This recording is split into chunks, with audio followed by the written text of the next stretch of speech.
Yes, we have a really interesting debate and discussion with two important regional organizations. So I will invite on the stage Mr. Michael CHRISTIDES, the Secretary General of Black Sea Economic Cooperation Organization, and also Ambassador Nasir Aminu, Director of D-8 Organization for Economic Cooperation. Hello, how are you? Good, very well, thank you. Are you tired? Yes, yes, very well, thank you. The truth is that we are all tired, but also we are enjoying this debate, and for sure we'll share some important inputs with our public and with our friends from the touristic sector. Well, mainly we are much wiser now than we were in the morning, after all these distinguished speakers that took the floor. I agree with you. So, I have a lot of questions for you, so get ready. For you. My dears, we passed through difficult times all over the world, not national, not regional, all over the world we passed through difficult times. Our life was affected, our economy, in fact, all sectors of our economies were affected, and in special, the travel and hospitality sector was the most affected sector all over the world. So what represented for the Black Sea countries and also for the D8 countries this pandemic period? Mr. CHRISTIDES, you have the floor.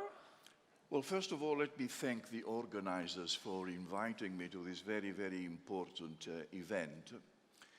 Of course, it is a bit difficult to talk here in a beautiful Bodrum on a sea that is so far away from the beautiful Mediterranean waters, and in fact a sea that carries this, let me say, peculiar name, Black Sea. I would prefer it with its old name, which was called the Welcoming Sea. Exactly. I agree with you. So, you know, the Black Sea region has been the cradle of civilizations, religions, and cultures for thousands of years. So it carries a very rich cultural heritage. It is only normal that a regional organization like ours, which has been established in order to promote the economic cooperation among its member states and beyond, would very much care also about tourism and culture. And as you said, tourism was very severely hit also in the Black Sea region, perhaps even especially in the Black Sea region, because touristically speaking, it is not as developed as the other European seas or even seas farther away. So the impact was great, and as a regional organization, we started from the very beginning to try and motivate our member states to find common, collective solutions to the issues. First of all, we convened at least 3 or 4, unfortunately, virtual meetings. I will interrupt you because Yes. I want to discuss, I want to have a very specific discussion about this subject, but I will ask also Mr. Aminu to give me, let's say, a little bit of general context of the situation of D8 countries during this pandemic period. Thank you very much. First and foremost, I want to thank the World Tourism Forum Institute for organizing this event. It's a great honor and privilege for me to be here. And I also want to commend the existing cooperation between the D8 organization and the World Tourism Institute. It's also a celebratory delight for me to be in this great city, and I commend the world-class facilities put at our disposal for this meeting. Now, the pandemic came at a very bad time for the D8 organization because tourism is an important priority area of cooperation for us. And in 2019, we had a ministerial meeting on it. It was at that time that it was designated as a priority area of cooperation, and work started. We adopted what we call D-8 Comprehensive Strategy on Tourism. It was designed to help member states to improve their tourism sectors through experience sharing, especially for member countries that are well advanced in the sector like Turkey, Indonesia, and Malaysia. Then we have other countries that are not doing very well like Nigeria, Pakistan, Iran, and Bangladesh. So immediately we started, then the COVID came and put spanner in the works of the organization. And the consequential adversities are known to everybody here. Even the holder of the tourism crown, Turkey, was badly affected, and the rest is history. Yes, it's true. You both represent regional organization, and in the past I was a member of the European Parliament. So, for example, at the level of the EU, the European Parliament and European Commission decided to have a common strategy for the member states and to have also some financial support for the member states to recover from this pandemic and economic crisis, and also to support the recovery of the touristic sector. And I want to ask you in this direction, if you as organization in this period have some meetings, being physical or online meetings, and agreed to have a certain strategy, or if not a strategy, to strengthen the cooperation in the direction of recovering of the economic sector of the member states, and also in the direction of the touristic recovery of the countries that are represented by these two regional organizations. So, Mr. Aminu, I will give you the floor. Yes, we had a senior officials meeting of tourism early this year. It was hosted by Nigeria.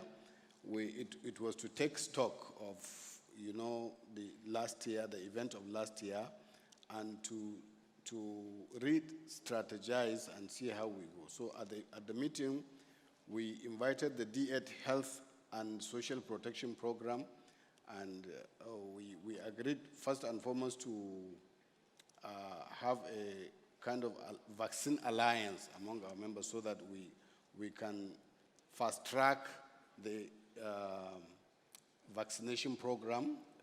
We have member countries that are well advanced in producing vaccines like Indonesia and Turkey.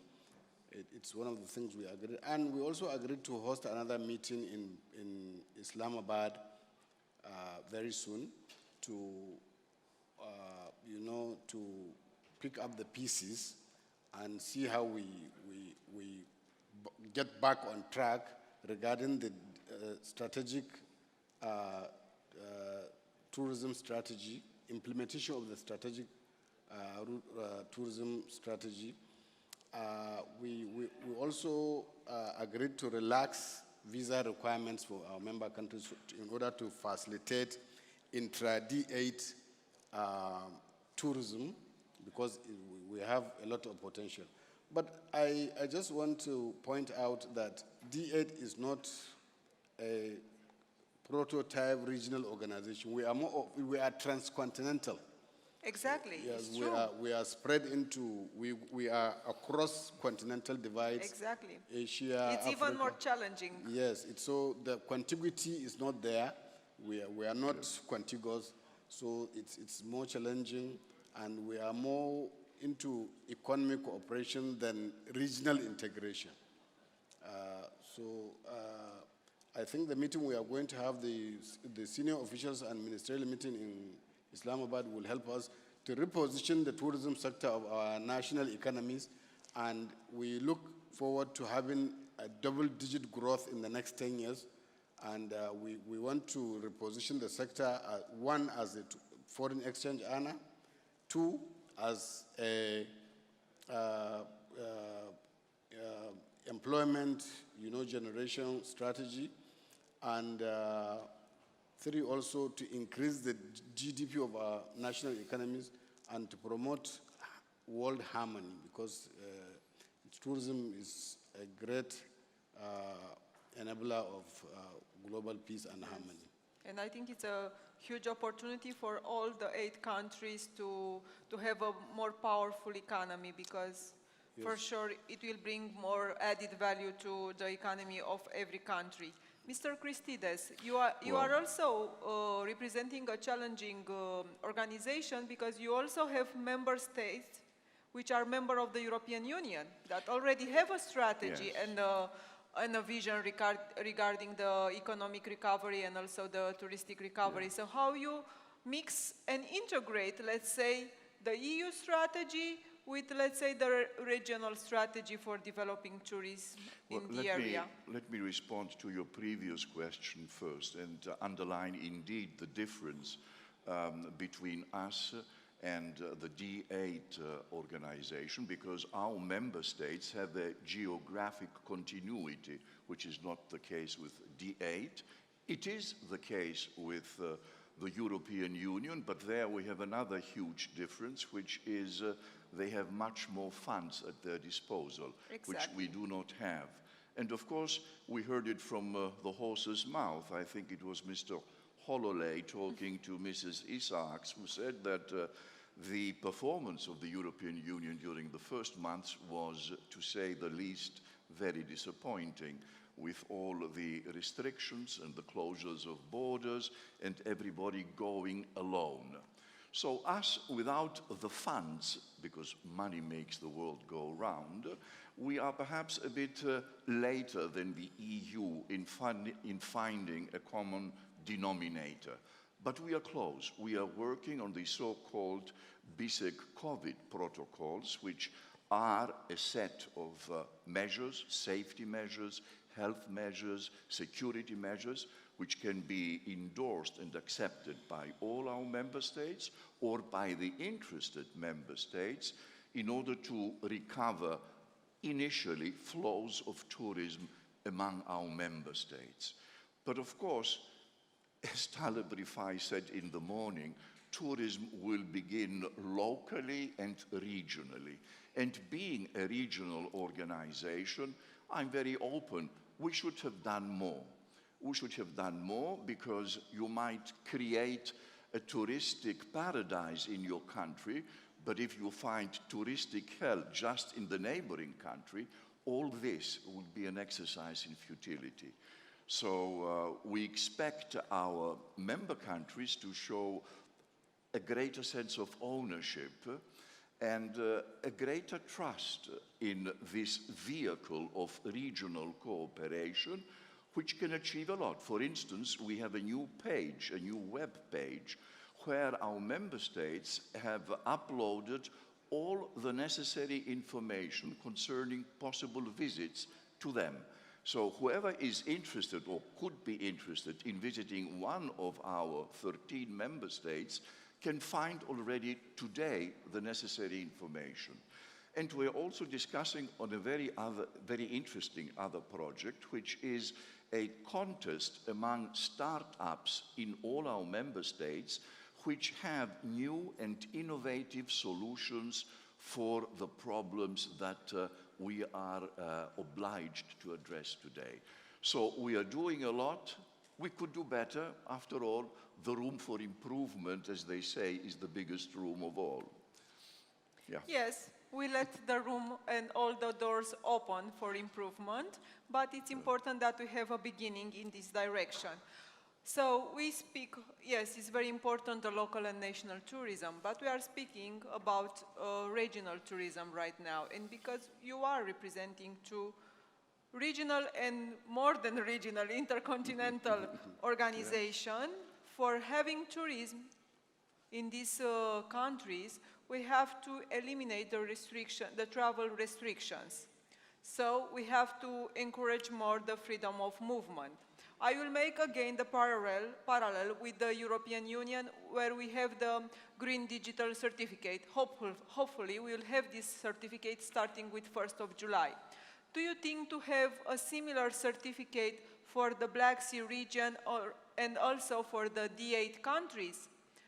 We can, let's say, share this best practice from the EU member states and use, let's say, a similar certificate for your countries, because it will be helpful not only for the regional tourism, but for encouraging the tourism all over the world to have the same similarity of certificate. Yes, it's on the agenda of our next meeting, actually. And if I may add, we have also established what we call D-8 designated airports in order to facilitate a cross-border movement among our member countries. You know, it's a way of helping them to circumvent the rigors of, you know, airport procedures. You know, you have fast-track lanes and lounges, you know, so that, you know, when you are traveling from one D8 country to another, it's a smooth experience. Great. This is a very important information and I think a useful decision. In the respect of the Black Sea countries, Well, I think we are even closer of the EU and we have members of the EU, so maybe... Well, as I told you, we are working on these common BSEC COVID protocols. We have already, with the help of the WTO, achieved a certain level of maturity. But for the time being, I have to admit that what facilitates tourism among our member states is mainly the bilateral agreements among them.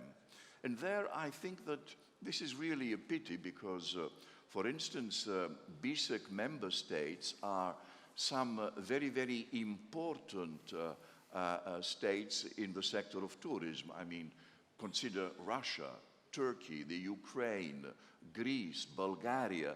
These are all touristic heavyweights. Exactly. And they could have achieved much faster, perhaps even more, if they would cooperate regionally than you know, visiting each and every capital bilaterally in order to agree on this kind of certificates. And of course, certificates, even the certificate of the EU, I mean, it helps, but it shouldn't keep people without this certificate away from traveling. Or it has been said here before, I mean, we should get rid of quarantines.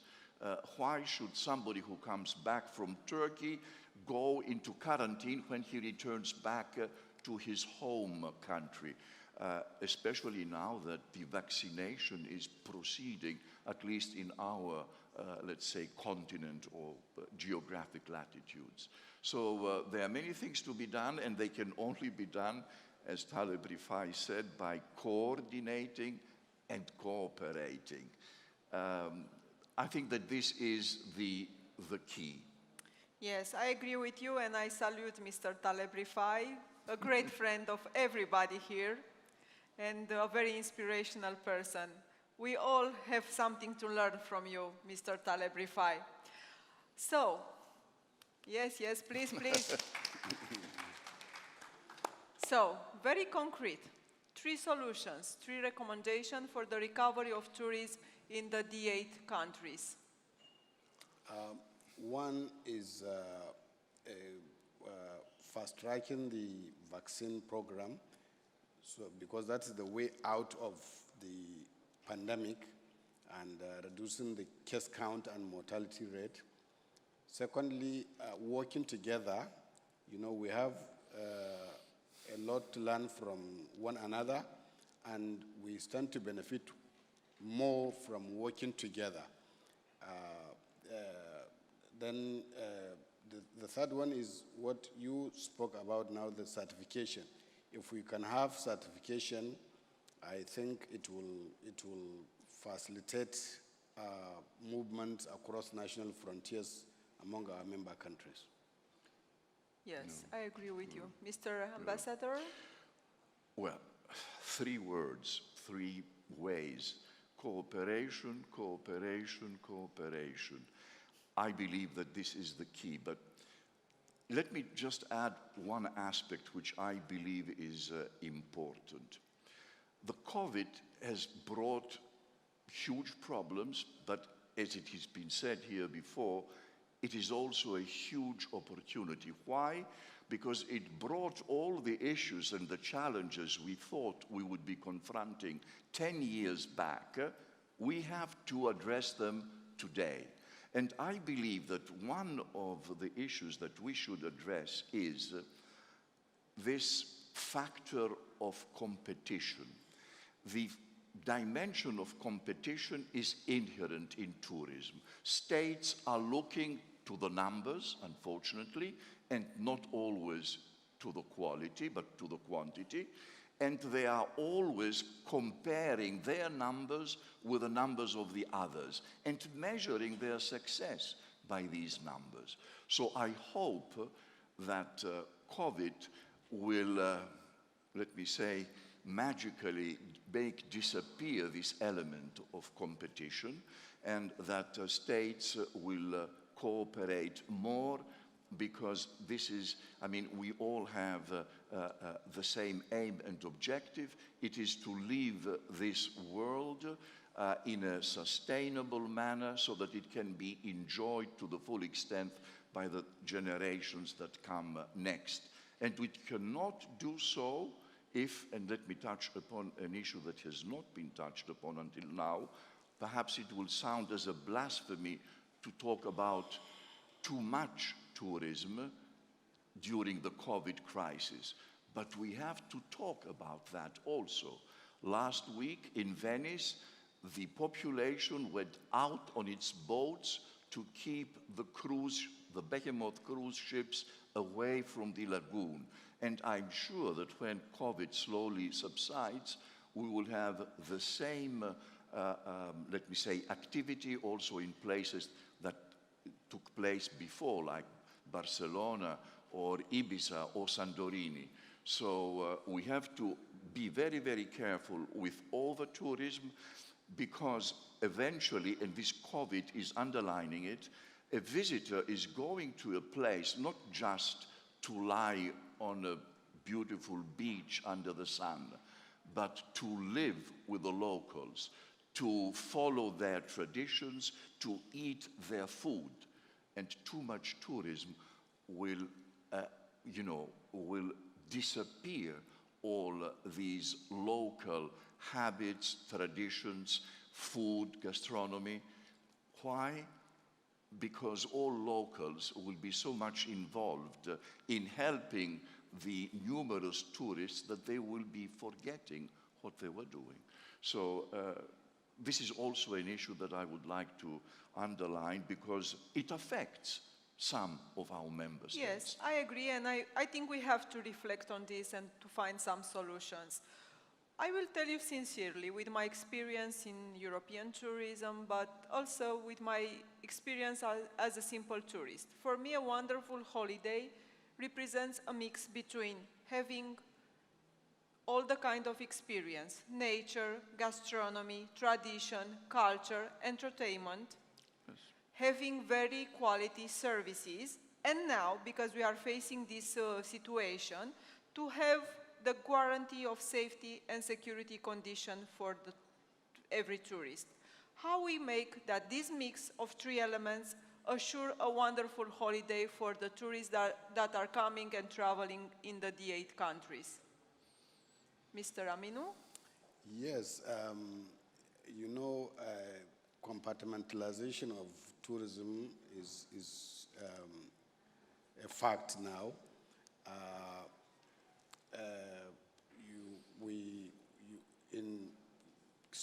People have different, desires when they go on tourism, but the D8 member states have a lot to offer for visitors, and like I said, we are so diverse.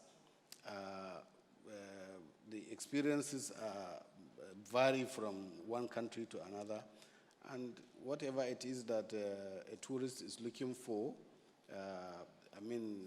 the experience he wants to garner from his travel can be met by our member countries. Great. Mr. Ambassador, Mr. Well, Christides? to tell you the truth, I wouldn't dare to say anything after all the advice we heard during this whole day from the experts on the issues.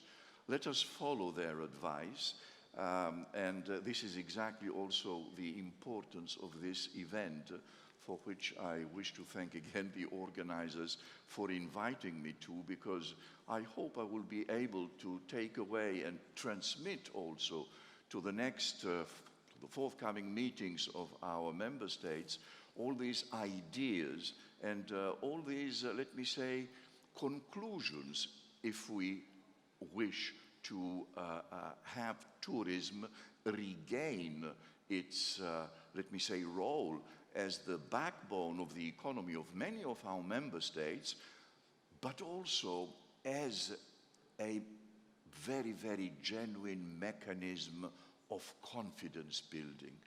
Let me say it openly, the Black Sea region is becoming, unfortunately, again, the focal point of dissent, of, let me say, of conflict. We are suffering as an organization from that. So tourism and the exchange of visits between the people of our countries, this is the best way to instill a better dialogue and a better understanding among them. And then hopefully politicians will follow. Yes, I agree with you, and I will repeat that the tourism is creating bridges among us, and this is the most important thing.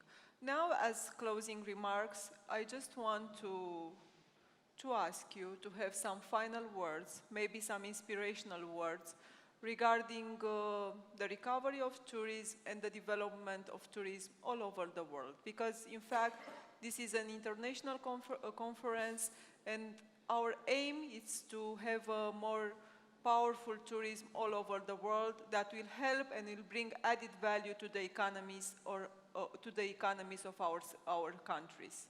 Mr. Ambassador Aminu? Yeah, thank you. I want to say that the pandemic has affected the world badly. The consequential adversities are here with us, but it's not a death sentence. There is light at the end of the tunnel, and if with international cooperation among state actors, we can overcome. So tourism will bounce back sooner than later, and it will continue to play the role it has been playing as a veritable sector of national economies, and we are not daunted by the challenges we see now. We look at future with hope and aspiration, and we believe that we will bounce back between now and 2022, and you know, our tourism sectors will bounce back and, you know, be foreign exchange earners for us. Thank you. Yes, Mr. Christides. Well, I think it was said also before today that traveling is inherent in the nature of us humans.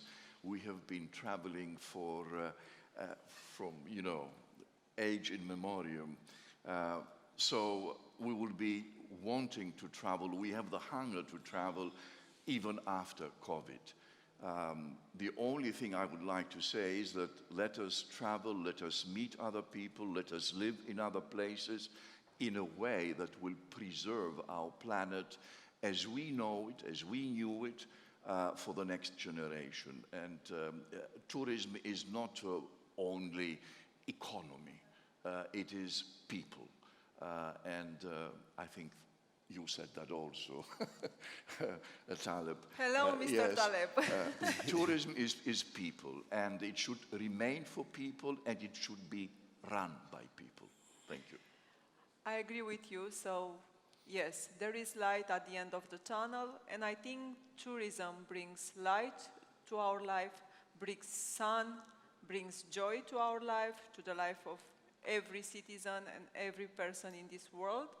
and also it brings some added value to our economy.